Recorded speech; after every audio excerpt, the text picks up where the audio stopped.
আর এই যে ভদ্রমহিলাকে দেখছেন, রামকৃষ্ণ সারদা পীঠ নিম্ন বুনিয়াদী বিদ্যালয়ের প্রধান শিক্ষিকা কমলা বেরা রাস্তায় একটা চেয়ার টেবিল পেতে বসে আছেন। কেন, কি কারণ? তিনি কি এখানে বসেই কোনো প্রশাসনিক কাজ সারছেন? না, তিনি ধর্নায় বসেছেন। তিনি ধর্নায় বসেছেন স্কুলের বাইরে। এই স্কুল শ্রী রামকৃষ্ণ সারদাপীঠ নিম্ন বুনিয়াদী বিদ্যালয়, ঝাড়গ্রাম, পশ্চিম মেদিনীপুর জেলা, পশ্চিমবঙ্গ জেলা ঝাড়গ্রাম। কমলা বেরা প্রধান শিক্ষিকা কেন ধর্নায় বসেছেন জানবো প্রতিনিধি রাজুর কাছে। রাজু, স্কুলের সামনে রাস্তার ওপরে একজন প্রধান শিক্ষিকা তিনি ধর্নায় বসলেন কেন, কার বিরুদ্ধে? স্কুল কর্তৃপক্ষের বিরুদ্ধেই বসেছে মূলত অয়নদা। যেটা জানিয়ে রাখি যে এই কমলা বেরাকে সরকারিভাবে নিয়োগপত্র দেওয়া হয়েছে এবং সেখানে তিনি যোগদান করবেন প্রধান শিক্ষিকা হিসেবে। কিন্তু তিনি প্রথম দিনই গিয়ে সেখানে ব্যাঘাতের মুখে পড়েন। এর আগেও তিনি অভিযোগ করেছিলেন। যখন দেখলেন যে এই বিষয় নিয়ে বারবার বিভিন্ন জায়গায় জানিয়েও কোনো রকমের কোনো কর্ণপাত না হওয়াতেই তিনি সেখানে চেয়ার টেবিল নিয়ে বসে বললেন। মূলত এই স্কুলের বিরুদ্ধে একাধিক ঝুড়ি ঝুড়ি অভিযোগও রয়েছে। সেই জায়গায় সেই স্কুলেই এই প্রধান শিক্ষিকার তিনি গিয়ে দায়িত্ব নিতে গিয়েছিলেন এবং তাকে বলা হয়েছিল যে তাকে দায়িত্ব দেওয়া হবে না এবং তাকে সেখান থেকে বের করে দেওয়া হয়েছিল। বাধ্য হয়ে তিনি স্কুল কর্তৃপক্ষ, শিক্ষা কর্তৃপক্ষ যে ডিআই রয়েছেন তার কাছে গিয়ে জানিয়েছিলেন। ডিআই এর তরফ থেকে যেটা জানানো হয়েছে যে বিষয়টা দেখা হচ্ছে এবং আমরা খুব শীঘ্রই ব্যবস্থা নেব। কিন্তু স্কুল কর্তৃপক্ষ কিভাবে একজন প্রধান শিক্ষিকাকে সেখানে কাজে যোগদান করতে দিচ্ছে না তা নিয়ে যেমন অভিযোগ রয়েছে। এর আগে শিক্ষিকা কি বলছেন সেটা দেখাবো, তারপরে আবার আসছি রাজু তোমার কাছে। যতদিন না আমি এখানে দায়িত্বভার পাচ্ছি, স্বাভাবিকভাবে কার্য পরিচালনা করতে পারছি, ততদিন আমি এখানেই বসে থাকবো। মার্চ মাসে হেড টিচার অ্যাপয়েন্টমেন্ট হয়েছিল, জয়েন করতে এসেছিলাম। তখন এখানের যিনি টিআইসি চম্পা দোলই সকলে মিলেই আমাকে জয়েন করাতে অস্বীকার করেন।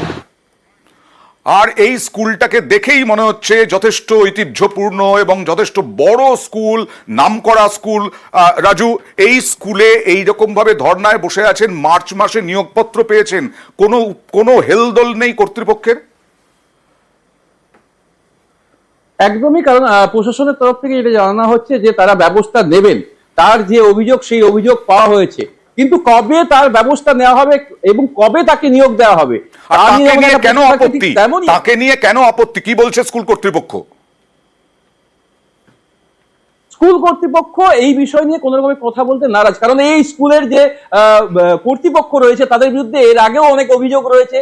যে এখানকার যে সমস্ত অভিভাবকরা রয়েছেন ছাত্রীদের, তাদেরও অভিযোগ যে এখানে যে সমস্ত তাদের যে বাচ্চারা পড়াশোনা করে তাদেরকে যখন অন্য কোথাও নিয়ে যাওয়া হয় বা যখন ক্লাস 5 থেকে 6-এ ভর্তি করা হয় সেই জায়গায় তাদের সেই ব্যাঘাত করা হয়। সেখানেও একটা সমস্যা, জটিলতা রাখা হয়েছে যাতে তাদের যে স্কুলের যে কর্তৃপক্ষ রয়েছে তারা তাদের মতো করে করতে পারে, সরকারি নিয়ম বাদ দিয়ে সেই ধরনের একটা মতো করে রাখা হয়েছে। যার ফলেই এই কমলা বেরা যখন প্রধান শিক্ষিকা যখন দায়িত্ব নিতে যান তাকে সেখানে বাঘাত করা হচ্ছে। কারণ মূলত প্রধান শিক্ষিকা হিসেবে তিনি যদি দায়িত্ব নেন সেই জায়গায় হয়তো তাদের যে এতদিন ধরে একটা গরমেল চলছিল সেই গরমেলটা হয়তো কোথাও ধরা পড়ে যাবে। আচ্ছা, দেখা যাক কি শিখবেন ছোট ছোট পড়ুয়ারা। এইভাবে প্রধান শিক্ষিকাকে জয়েন করতে দেওয়া হচ্ছে না, তিনি রাস্তায় বসে আছেন স্কুলের সামনে ধর্নায়, স্কুল কর্তৃপক্ষের বাধার অভিযোগ। আর প্রাথমিক শিক্ষা সংসদের চেয়ারম্যান তিনি কি বলছেন দেখুন। উনি হেড টিচার প্যানেলে ছিলেন, কাউন্সেলিং এর প্রসেস অনুসারে উনি ওই স্কুলই নিয়েছেন, ওই স্কুল পেয়েছেন।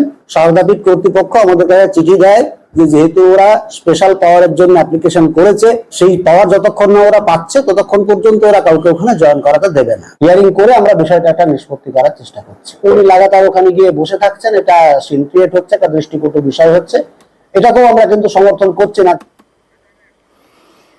আজকে কলকাতায় বৃষ্টি হয়েছে, কিছুটা স্বস্তি মিলেছে, কিন্তু গরম তীব্র, জেলায় জেলায়ও গরম।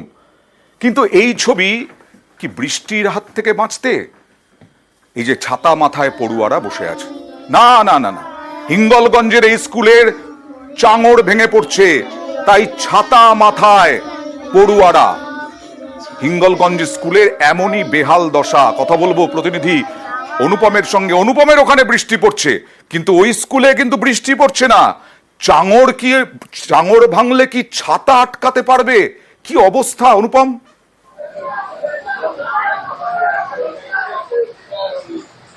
দেখো অয়নদা, এই যে হিঙ্গলগঞ্জের দুলদুলির যে পুকুরিয়ার যে আদিবাসী প্রাইমারি স্কুল, এই স্কুলের কিন্তু বেহাল দশা। আজকে এই ঘটনা না, এটা এই স্কুলের বহুদিন ধরে এইরকমই দশা। স্কুলের ছাদের থেকে চাঙড় ভেঙে ভেঙে পড়ছে এবং স্কুলের যেসব ছাত্রছাত্রীরা তারা রীতিমতো আতঙ্ক, এবং বেশ কয়েকজন ছাত্রছাত্রীরা তারা কিন্তু আসছে না, কিন্তু যারা পড়াশোনার প্রতি প্রচন্ড আগ্রহ তারা কিন্তু স্কুলে আসছে, কিন্তু ছাতা মাথায় নিয়ে আসছে, এবং যাতে চাঙড় ভেঙে পড়লে যাতে ছাতার উপরে পড়ে, যাতে প্রাণহানির মতন আশঙ্কা না ঘটে, প্রাণহানির মতন ঘটনা না ঘটে, সেই জন্য তারা ছাতা নিয়ে কিছুটা হলেও আটকানোর চেষ্টা যাতে হয়, সেই জন্য ছাতা মাথায় দিয়ে তারা ক্লাস তুমি বললে পড়ুয়ারা আর অভিভাবকরা কি বলছেন একটু দেখি।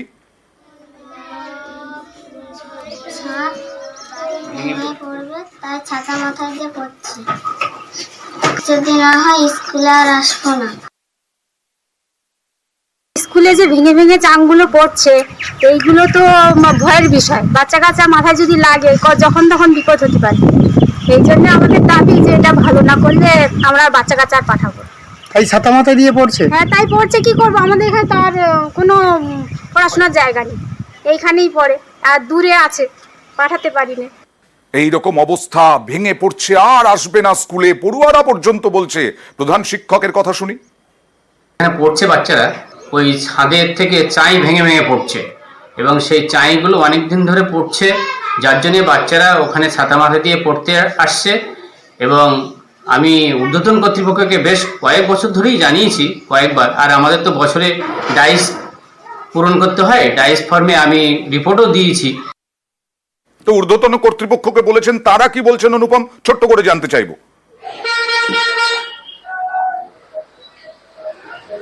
দেখো অয়নদা, আমরা এই আমাদের খবর চলার পরেই কিন্তু হিঙ্গলগঞ্জের পঞ্চায়েত সমিতির শিক্ষার কর্মদক্ষ তুষার মণ্ডল তিনি ঘটনাস্থলে যান, এবং তিনি যেটা আমাদেরকে জানিয়েছে যে তার সঙ্গে বিডিওর সঙ্গে কথা হয়েছে, এবং তিনি ভোটের আগেও গেছে এবং ভোটের পরেও স্কুলে গেছে, এবং তিনি অতি দ্রুত যাতে এই স্কুল সংস্কার হয় এবং যাতে প্রাণ হাতে করে। আমরাও চাই অতি দ্রুত সংস্কার করুন, কারণ বাচ্চারা পড়াশোনা করতে চায়, সেই বাচ্চারা বলছে আসবো না স্কুলে, অভিভাবকরা বলছেন পাঠাবে না স্কুলে, পড়াশোনাটা নিশ্চয়ই গতি পাবে। এবার দেখুন ঠিক উল্টো ছবি, ফালাকাটায় দেখুন জল জমে গেছে একটা স্কুল। এই স্কুলে নিকাশির ভয়ঙ্কর অবস্থা এই জায়গাটায়, তাই স্কুল একেবারে লাটে উঠেছে, শিকে উঠেছে স্কুলে পড়াশোনা। মাদারিহাটে রাস্তাও অবরোধ করলেন, এটা হচ্ছে উমাচরণপুর জুনিয়র হাই স্কুল। কথা বলবো প্রতিনিধি রাজকুমারের সঙ্গে। রাজকুমার, বর্ষা হলেই কি, বর্ষা এলেই বা বৃষ্টি এলেই কি এই রকম পরিস্থিতি হয় প্রতি বছর?